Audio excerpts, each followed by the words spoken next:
Around Dodge City and in the territory on west, there's just one way to handle the killers and the spoilers. And that's with a U.S. Marshal and the smell of Gunsmoke.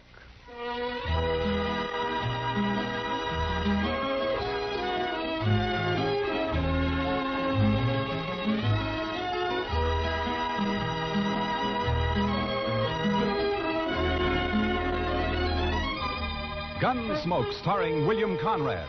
The story of the violence that moved west with young America. The story of a man who moved with it. Matt Dillon, United States Marshal.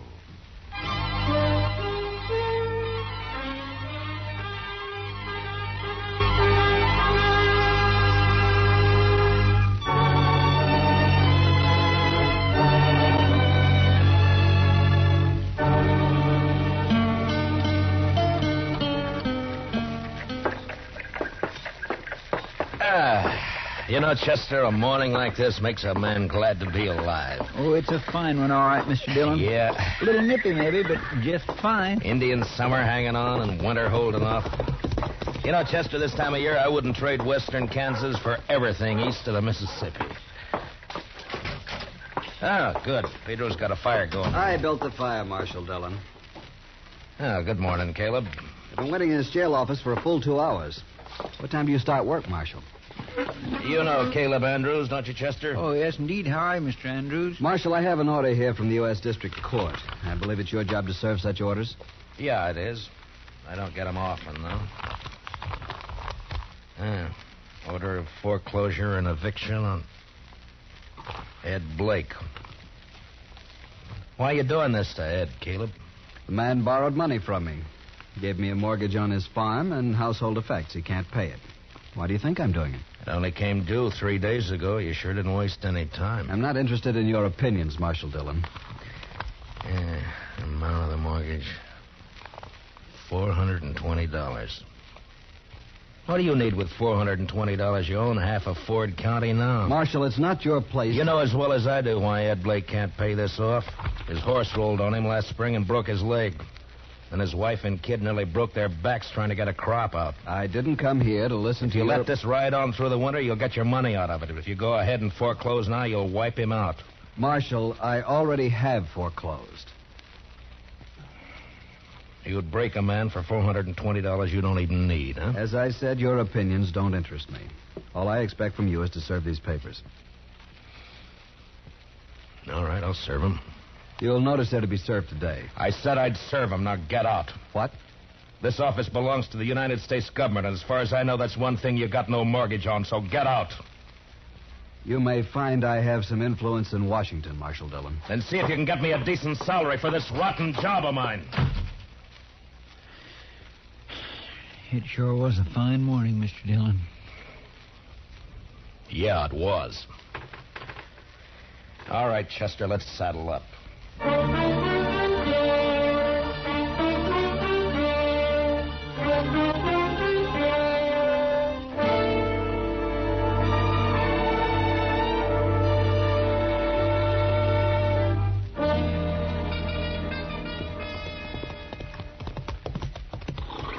This is one job I purely wish we didn't have to do, Mr. Dillon. Yeah. My, this sure is a nice farm.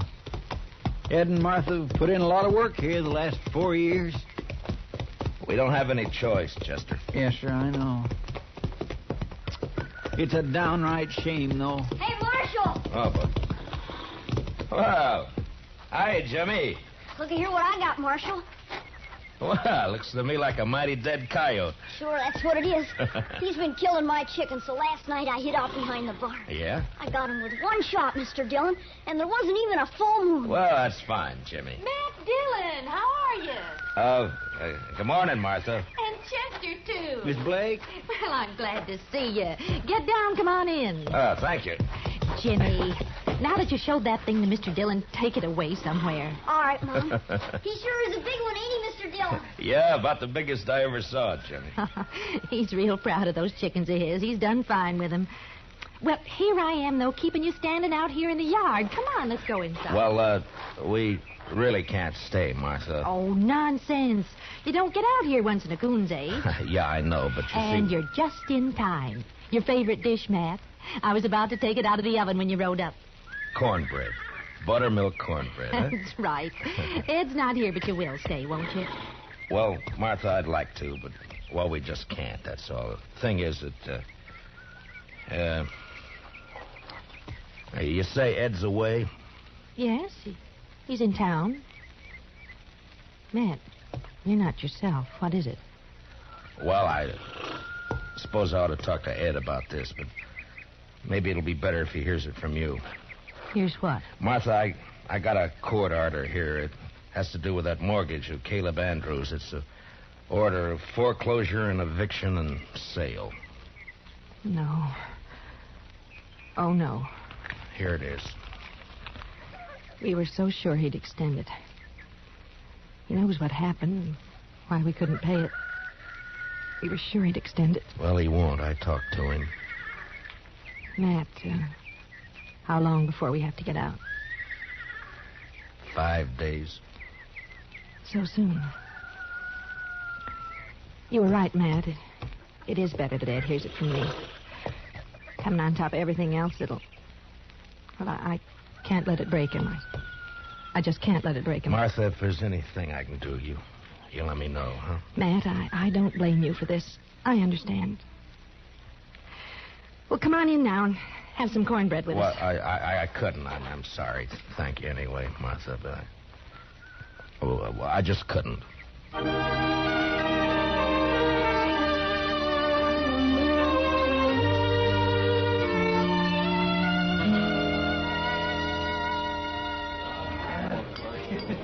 Matt, you look low all week. It's just things in general, Kitty. Sometimes you get to wondering if it's all worth it or not.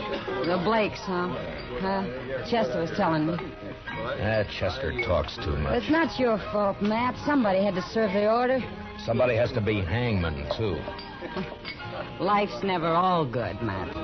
There's always a little bad in it. Well, in my job, it's more than a little. Try making your living sometime as a dance hall girl. Yeah, I guess. But when you gotta go out and boot somebody like the Blakes off their land and out of their home, then you start wondering what's right and what's wrong, that's all. Well, if you find out, Matt, let me know. I've always... Oh, there you are, Marshal. I stopped by the jail. Well, all right, Caleb. What's on your mind? That Blake family, Marshal, they were supposed to vacate today. Well, they haven't done it. I rode by there a little while ago. According to the court order, they got until sundown. But they haven't made the slightest preparation to... Marshal, I believe I'd prefer to discuss our business elsewhere than in the presence of this... Easy, Caleb. Matt, I'll go. Caleb, you're going to apologize to Miss Kitty right now. No. Apologize? If you think I'm going to apologize to this cheap little baggage who's in it... Matt, you shouldn't have done that. Finnegan, take him outside and throw some water on him. Yes, sir, Marshal. Why not, Kitty? He had it coming to him. He'll do everything he can to hurt you now. He'll take it out on the Blakes, too. Yeah, maybe. Look, Kitty, I just got an idea. I'll see you later. All right, Matt.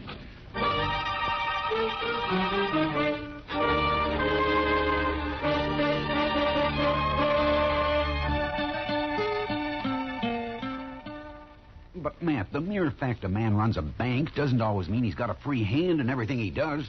A bank has stockholders, a board of directors. I've got to listen to them. I think they'd approve the loan, Clem. Another thing, Caleb Andrews is the biggest account I've got.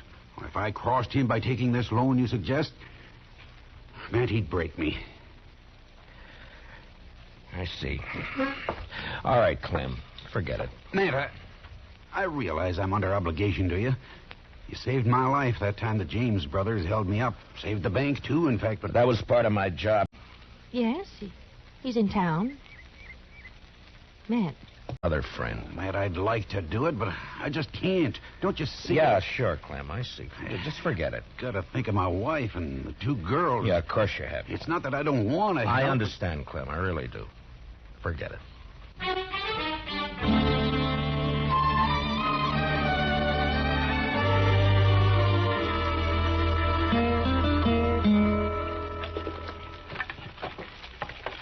There.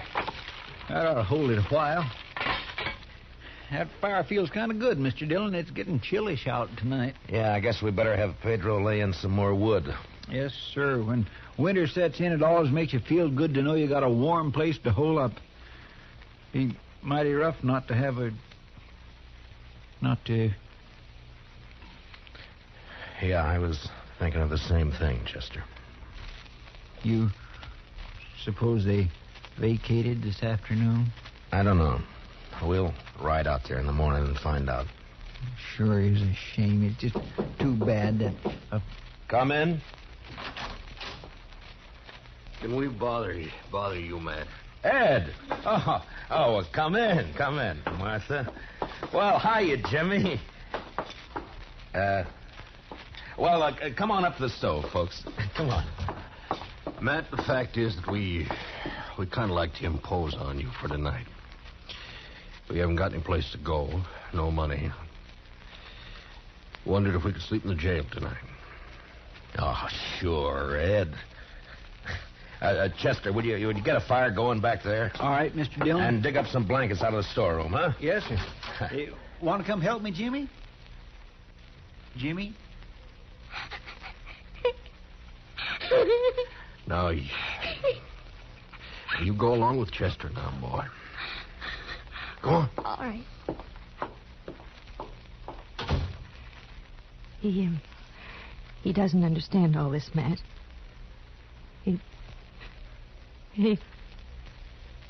Ed, we may as well get your stuff out of the wagon, I guess. Well, there ain't any wagon, man. We walked into town. 6 miles? With that leg? I know, but that wagon, the horses, all the household goods, they're all covered by that mortgage. We didn't take anything. Except the clothes on our backs. Oh, so help me, Ed. So help me if I could... It's all right, Matt. We know how you feel. But after all, we started with nothing before. We can do it again. But there's no reason you should have to. We do have to, though. And that's that. Ed and I can accept it. We're not bitter any longer. Jimmy can't understand. He's been carrying on pretty bad, but he's just a boy. And in time, he'll be able to... Dillon? Yeah, what is it, Chester? It's Jimmy. He grabbed a rifle from off the rack and took out the back way. I couldn't stop him. What? But where on earth's he going? I think I know where he's going. And heaven help Caleb Andrews if we don't catch him.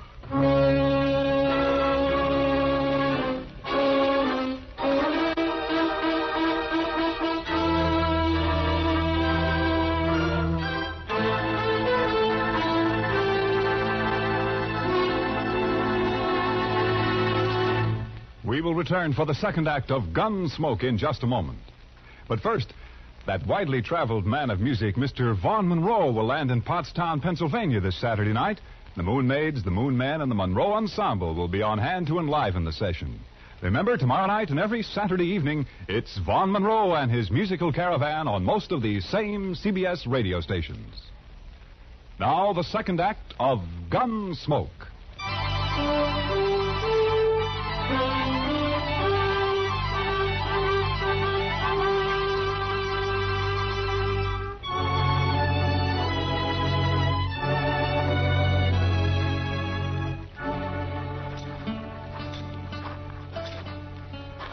That's Mr. Andrews' house there on the corner. Looks dark, Mr. Dillon. Yeah, he may not be home. I sure hope he isn't. No sign of the boy around. Reckon he broke in the house, Mr. Dillon? Maybe. Anyhow, it's 10 to 1. This is where he headed for. His mother said he was real upset about it, and it's just like a kid to... Chester? There's somebody back of that tree up there on the left. Yeah. Think it's him? I don't know. Just keep on walking. Yeah, it's him, all right. I can see the moonlight on the rifle barrel. Will we try to rush him, Mr. Dillon? Well, not unless you're thinking of suicide. I'm going to talk to him, Chester. Jimmy? It's me, Matt Dillon. Go away, Mr. Dillon. Better go away now. Don't bother me. I can't do that, Jimmy.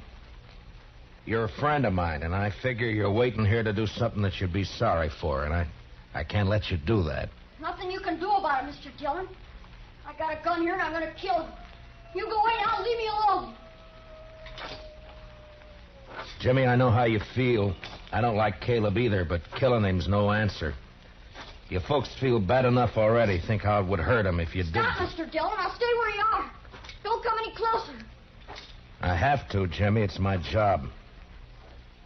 So if you're going through with this, I guess you'll have to kill me first. No, Mr. Dillon. Now stay back. I'm sorry, Jimmy. I don't have a choice. But you do. No. I couldn't shoot you, Mr. Dillon. You know that. Sure. I knew you couldn't. I kept waking up nights and hearing Mom crying. Dad would sit up all night without the lamp lit, no fire. Not say anything, just sitting. Easy now, Jimmy. Why is he doing it to us, Mr. Dillon? Jimmy, listen to me. Will you do something for a friend? Yeah. If you say so. All right. Then take that rifle. Matt, we know how you feel. But after all, we started with nothing before. We can do it again. Yeah. I promise, Mr. Dillon. I'm sorry. I'll do like you say. You're all right, Jimmy. Good night, son.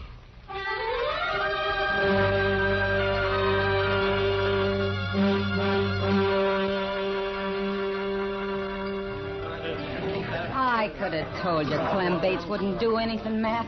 He wouldn't dare. He'd be scared Caleb would take his money out of the bank. Yeah, that's about what he said. I don't know, Kitty. I've done everything I could possibly think Oh, of. the worst of it is everybody in town's just as scared of Caleb as Clem is. I doubt if they'll even have the nerve to bid against him at the sale. Yeah, I know. He'll probably get the place at not much more than the amount of the mortgage. $420.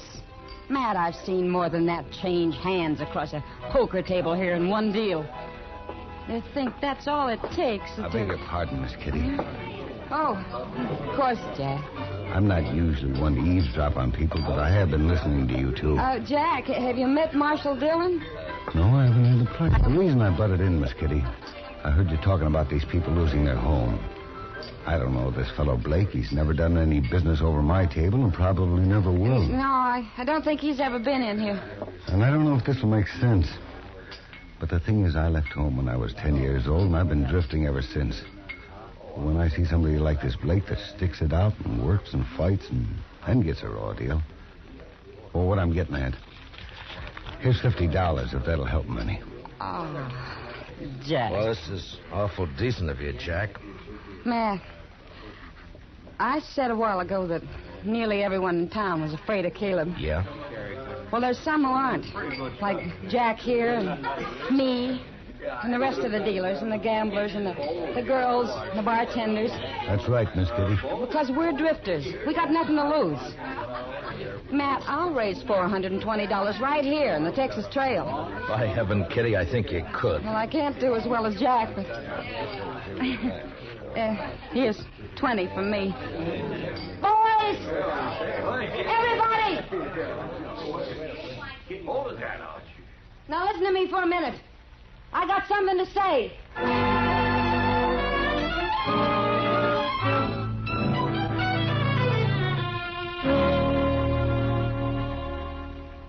He's sure taking his time getting here, Chester.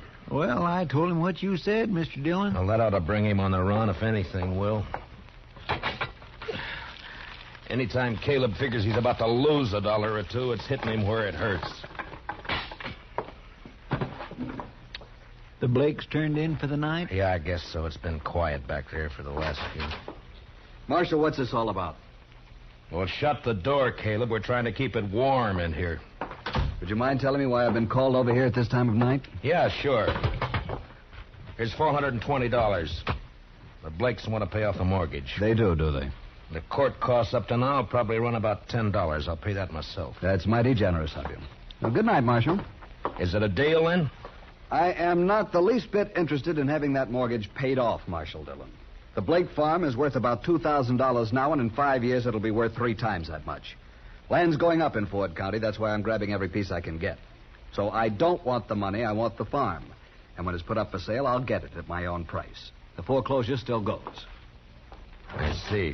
Good night, gentlemen. Well, I guess that's that, Mr. Dillon. I don't know why I even thought he'd take the money. The Blakes won't get a cent out of the sale. He'll scare everybody off and bid it in a few dollars over the amount of the mortgage, and nobody in town will even try to...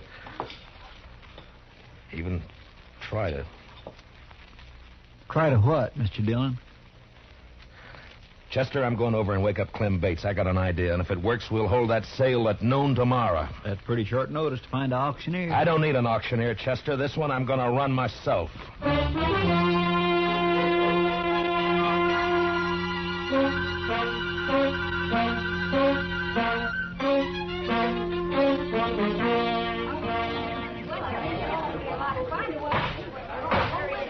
All right, everybody. All right. Now, all of you know what we're here for. This is a foreclosure sale of the property and household effects of Edward and Martha Blake, ordered by the court at the request of that fine-spirited, good-hearted public benefactor and friend and neighbor of us all, Caleb Andrews. Marshal Dillon, I refuse to tolerate this. Caleb, I think we better get one thing straight right now. The law tells me I got to conduct this sale, but the law doesn't tell me what I got to say while I'm conducting it. Get on with it. Get on with the sale. All right. Now, the first item I'm offering is a breadboard. Ms. Blake tells me she's used this for nearly 10 years. That's a lot of loaves of bread, a lot of years. As you can see, it's pretty badly battered up. I doubt if it'd be worth much to anybody unless they were used to it. Suppose we started at 50 cents. Is there anybody here low enough to bid 50 cents for Mrs. Blake's breadboard? How about you, Caleb? I'm not interested in the item. Get on with the sale. Anybody else? No? All right, then. The second item. It's a crib. Now, you'll notice it's handmade. Rough construction. Never been painted. And it's been well used. Ed built it himself 12 years ago, just before Jimmy was born. There are teeth marks all over the slats here, but that doesn't really hurt anything. There are Marshal Dillon, may I suggest you lump the household effects together and offer them as one bulk item? I'm sorry, Caleb. I'd rather offer them one at a time. Unless, of course, you'd care to waive all claim to the household effects and withdraw them from the order of foreclosure. I waive the claim. The household goods are withdrawn. Now get on to the house and land. So ordered. Now, the item offered is 160 acres of tillable land, a 4-room house, and a barn. I won't read through the description. You all know the property. It's a good farm. The amount of the mortgage is $420, held by Caleb Andrews. All right, the bidding's open. What am I offered? $450. I have $450 from Caleb Andrews. Do I hear another bid? Oh, the farm's worth $2,000. You're going to let him have it for $450? How about another bidder? Mr. Dillon? Yeah, what is it, Chester? Well, I've been thinking some lately of getting me a little place like this and settling down. I'll bid $1,000. I have $1,000. Do I hear another bid? It's a trick. He doesn't want this place. $1,000. Going once? $1,200. Caleb Andrews bids $1,200. What do you say, Chester? Well, sir, I think I kind of like this farm. $1,500. This is ridiculous. The bid is $1,500. Going once. Going twice. $1,600. $1,600 from Mr. Andrews. Chester? $8,420. He never had that much money in his whole life. Do I hear another bid? Oh, what do you say, Caleb? Do you think I'm a fool? Going once, going twice, sold. to Chester Proudfoot for $8,420. The buyer will come forward and complete the sale. Don't you worry none about me, Mr. Andrews. I got it right here. There's $8,000 in $500 bills, and here is the $420. Where did you ever get that much in cash? Well, I save my pay, Mr. Andrews, and of course I drink just mostly beer. It adds up after a while. Caleb, I guess $420 of this is yours. And that takes care of the mortgage. Well, Ed, looks like you made a pretty fair profit on the place. A lot better than I expected. Here's Matt. your money. Thank you, Matt. But I tell you, I'd still rather have the farm than the money. Well, now, I've been sort of thinking it over, Mr. Blake. Maybe I kind of lost my head. But when you come right down to it, I don't know what I'd ever do with a farm, so if you'd like to buy it, I'll take a $420 loss and sell it back to you for $8,000 cash. Done. Here's your money. This is unheard of. They can't do it, Marshal. Well, as far as I know, there's no law against a man selling his own property. Now, the way I see it, Mr. Andrews, is right this minute you're a trespasser on my property. Come on, let's go. We're going. Who do you think you're landing? Chester, you better get that $8,000 back to the bank. Clem Bates is probably worrying himself into a breakdown for fear somebody will find out that he let us have it. All right, Mr. Dillon, I'll see you in town later. Yeah. Oh, Matt, I don't know how we can ever thank you for what you've done. Not me, Martha. Thank the bunch that work at the Texas Trail. You know, they're bums and drifters, most of them. But when Kitty told them the story, they really came through. We'll pay it back, Matt, every cent of it. And, well, that girl, Kitty, I guess I've said some hard things about her in the past, but... Matt, will you ask her to come out to dinner some afternoon? What? I'd like to thank her myself. Sure, Martha. I'll ask her. And I think she'll appreciate that more than you'll ever know.